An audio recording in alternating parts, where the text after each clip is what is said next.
Hey, Jeff Howard here at Kiteboarding.com and wingboarding.com. We have been lucky enough to get our hands at the AWSI. We got to do some testing on some of the new wings in the North Sonar series. And I got to tell you, I was so excited. These things are phenomenal. They got a new designer messing with their wing design, and I could not wait to get my hands on the high aspect series, which is right here. This isn't all of them. A couple of these aren't even out yet, but we get a chance to do some testing on them. When I was out in the gorge, I got a chance to ride the 950, and I gotta tell you, for my weight range, it was really, really nice the way that that thing glides. Now, high aspect or mid aspect or low aspect. Well, what I wanna give a little bit of insight to that and why I would choose a high aspect and what I liked about it. So in the spring, they brought out their brand new mid aspect, and that's what this wing is here. It comes, I believe it's a 1050 all the way up to a 13 or 14. I'm trying to remember. The specs are out there. I just couldn't remember some of the sizes, but I want to talk about this is their mid aspect wing. This has been one of my absolute favorite wings to get out and ride, and it still is. It is so fast and so smooth at speed. I don't know what they've done in the wing. I would love to know some of it, but I don't. I get out and I test and I ride these things and put them through the ringer. And I got to tell you, it is one of the best all-around foils to do everything. Everything meaning wave ride, glide, turn and carve, do whatever you want to do. I would call this one of the top all-around. Not the beginner. A beginner could learn on some of the larger sizes, but they have the reflex range for that. As an all-around type of ride wing, the mid aspect comes in there. Now, why would I want to go to a high aspect? High aspect's going to give you a lot more glide. And I say it's a little bit, but it feels like a lot when you're out there riding. And the high aspect, it takes a little bit more to get up on a plane or get up on foil. So keep that in mind. Now, what am I going to gain out of it?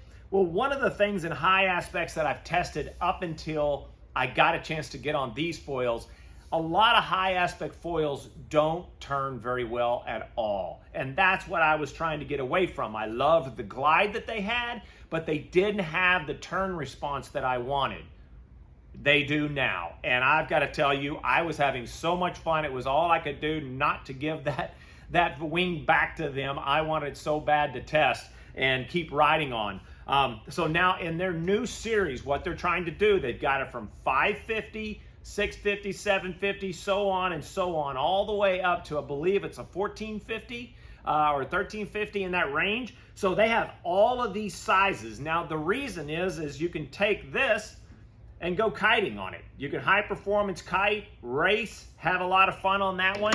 Then you can go to the standard like an 850 or a 1050, and you can be in a little bit slower but long glide or pumping that foil. And then it goes all the way up where I've been riding on a 950 and a 1050. So what they have right now in stock, which people are selling, is the 850 and 1050. The reason is they wanted to bring out a wing that is excellent for kiting, that'll get all-around type ride, not the full speed, as well as they want to bring out the 1050, which would get you into winging, as well as like very low kiting for sure. That is a huge wing, and it will create a lot of lift and a lot of glide.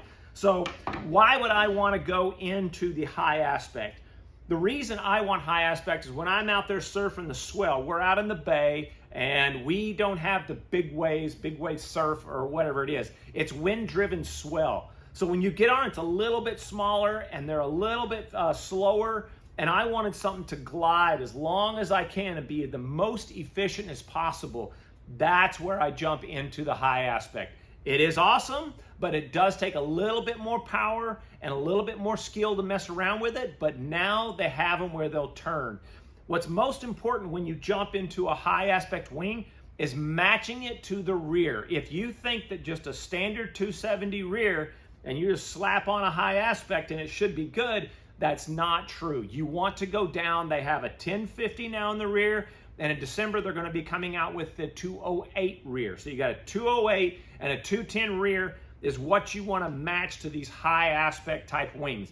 The larger that you go, step up in that rear wing size. Yesterday I was out testing out the 1050 and the 950, and the 210 rear was perfect, tuned it right on.